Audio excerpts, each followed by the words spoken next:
अगर चाहते हो कि किसान की पगड़ी किसी सामंत के आगे उतरे नहीं, अगर चाहते हो कि आपका अपमान नहीं हो और लोग हंसे नहीं, अपने ही नेता को उन सामंती ताकतों के सामने जिसने कहा कि मेरी मूंछ कटवा लूंगा, तुम मूंछ नहीं कटवा पाए। अपनी इज्जत को इस तरह उस किले के अंदर देखा कि किस तरह पगड़ी की बेइज्जती हो रही थी कि नागौर के सूरा, खियूसर का सूरा बीरा तो हरा दिया खियूसर के अंदर। मुझे बताऊं 1 लाख वोट, अगर दूसरी जातियों के 50,000 वोट होते हैं, वो 50,000 के 1,10,000 डाल देते हैं, अपने नेता को हारने नहीं देते। लेकिन 1 लाख वोट और 65,000 शेड्यूल कास्ट के वोट कितने हुए? 1,65,000, 15,000 मुसलमान, 1,80,000 और टोटल वोट कितने? 2,85,000। 2 लाख वोट होते हुए भी अपने ही नेता को उन सामंती ताकतों के सामने जिसने कहा कि मेरी मूंछ कटवा लूंगा, तुम मूंछ नहीं कटवा पाए। अपनी इज्जत को इस तरह उस किले के अंदर देखा कि किस तरह पगड़ी की बेइज्जती हो रही थी। मैं तो खड़ा हूं, लेकिन आप एक बात बताओ, कोई भी गाड़ी चलती है उसमें डीजल की आवश्यकता होती कि नहीं होती, या पेट्रोल के बिना चलेगी? वो तो मैं ही हूं जो बिना खाना खाए चलता हूं। खाना खाते हुए देखा क्या? मुझे कितनी बार देखा आप लोग तो 15-15 बार खाना खा जाते हैं दिन में। मैं कई नेताओं का आप वीडियो देखोगे 2-2, 2.5 किलो अनाज खा जाते हैं। खा रहे आन दो और आन दो करते रहेंगे। वो तो आपको तय करना है कि आपको क्या करना है। मैं बाड़मेर की जनता से बहुत प्यार करता हूं। मैंने ये भाषण भी दिए थे कि पूर्व जन्म का रिश्ता बाड़मेर से मेरा कहीं न कहीं, और इसमें कोई दो राय नहीं कि हर आंदोलन, चाहे जाट आरक्षण आंदोलन की शुरुआत हुई थी, मैं विश्वविद्यालय का अध्यक्ष हुआ करता था, प्रेम जी को पता है इन बातों का। एक नौजवान उस समय आपके लिए लड़ रहा था राजस्थान के अंदर। 25 साल पीछे जाओ, 26 साल पीछे, जब मेरी उम्र 24-25 साल होगी, उस समय भी इस कौम को आरक्षण दिलाने के लिए उन माफियाओं के साथ जो मेरा ही शिकार कर रहे थे, बाद में 99 और 2003 के अंदर मैं लड़ रहा था मेरी कौम को आरक्षण मिले। और भाइयों, जाट समाज के साथ साथ हमारे विष्णोई भाई, कामखानी, दूसरे जो भाई है उनको भी आरक्षण मिले। ये लड़ाई 1999 में शुरुआत की, बाड़मेर से जोधपुर, जोधपुर से नागौर और नागौर से शेखावाटी होते हुए जयपुर पहुंचे। आपके लाठी गोली नहीं चली पुलिस की, और इसमें मैं कहते हुए कभी नहीं डरता। अगर हरियाणा की तरह लाठी गोली चलती तो हमें कभी आरक्षण नहीं मिलता, क्योंकि राजस्थान में लोगों ने लड़ाई नहीं लड़ी। अगर इतिहास है तो महाराजा सूरजमल का इतिहास है, जिसको भी ढंग से पेश नहीं किया गया।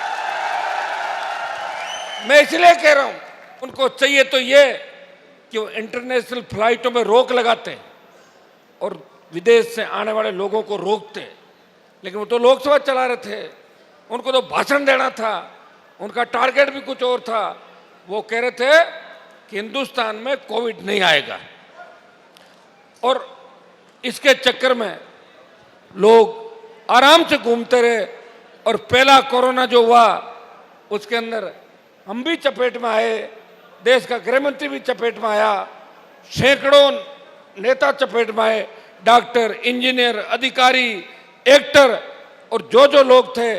पहला फेज जिसके अंदर कोविड की कोई दवाई का पता नहीं था, अंधेरे में तीर चला रहे थे, किसी के ज्यादा एंटीबायोटिक लगा रहे थे, किसी के ज्यादा डोज लगा रहे थे, वो जीवन रक्षक जो डोज भी लगा रहे थे उनका अता पता नहीं था, किसी के आपका दूसरी थेरेपी कर रहे थे, और किसी का प्लाज्मा चेंज कर रहे थे। हड़ा बोल चल रहा था मामला। जिसकी किस्मत थी वो बच गया, और जिसकी किस्मत खराब थी वो चला गया। यही कोरोना का फर्स्ट फेज था। और दूसरा जो फेज था, आप देखिए, किसी ने सोचा कि हिंदुस्तान में ऑक्सीजन के अभाव के अंदर जवान दम तोड़ेंगे। दूसरा फेज मैंने मेरी आंखों से देखा। मैं पहले फेज के अंदर कोविड के अंदर था, इस जयपुर के अस्पताल के अंदर RUHS में कोई जाता नहीं था, भर्ती नहीं होता था, और ऐसा लग रहा था कि पता नहीं वापस आएंगे कि नहीं आएंगे।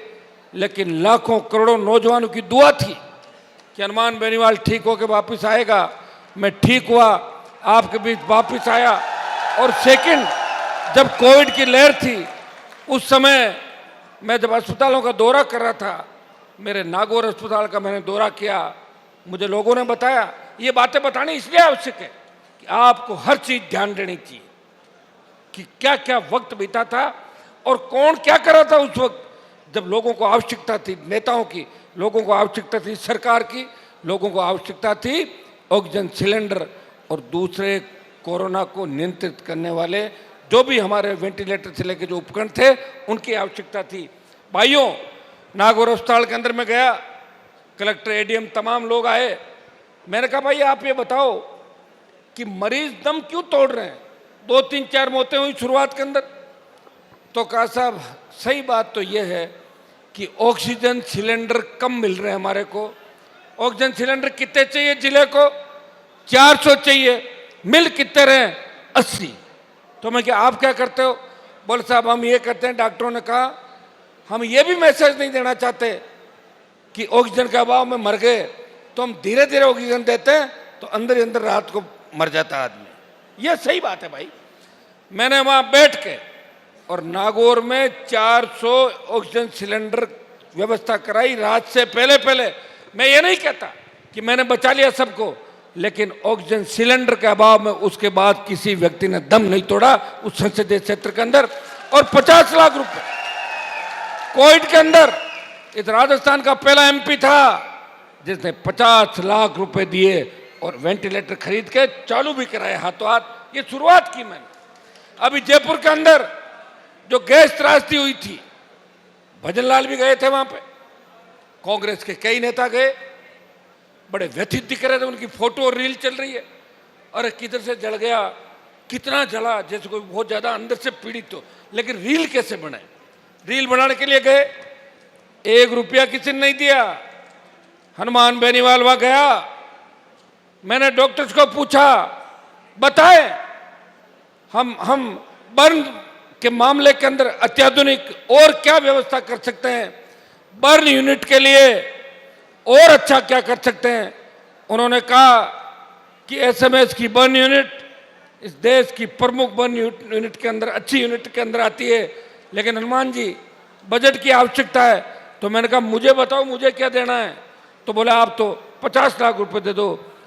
51 लाख रुपए सवाई मानसिक अस्पताल के अंदर बर्न के मेरे भाइयों के लिए दे के आया, जो चेक भी चला जाएगा। और हमारे उन भाइयों के लिए, बहनों के लिए, भगवान ना करे ऐसे वीडियो वायरल हो, जब जाट समाज का एक बच्चा हाईवे पर दौड़ता हुआ कह रहा था अरे पैसे ले लो, मेरी जान बचा लो। आपने वो फोटो देखी थी?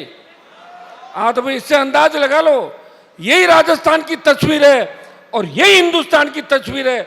अगर लड़ना चाहते हो, अपने बच्चों का भविष्य ठीक रखना चाहते हो, छोटे भाई बहनों की रखवाली करना चाहते हो, अगर चाहते हो कि आपका अपमान नहीं हो और लोग हंसे नहीं, अगर चाहते हो कि किसान की पगड़ी किसी सामंत के आगे उतरे नहीं, अगर चाहते हो इस राजस्थान के अंदर कर्ज मुक्त किसान, फ्री बिजली, टोल मुक्त राजस्थान, सशक्त लोकायुक्त, रोजगार और पेपर लीक की घटना करने वाले तमाम दोषी सलाखों के पीछे और जो जो भर्तियां हुई उनमें फर्जी जो है वो भर्तियां कैंसिल हो और नए सिरे से हमारे पढ़ने वाले बच्चे, किसान के बच्चे बच्चियां उन भर्तियों के अंदर वापस सेलेक्ट हो। अगर ये चाहते हो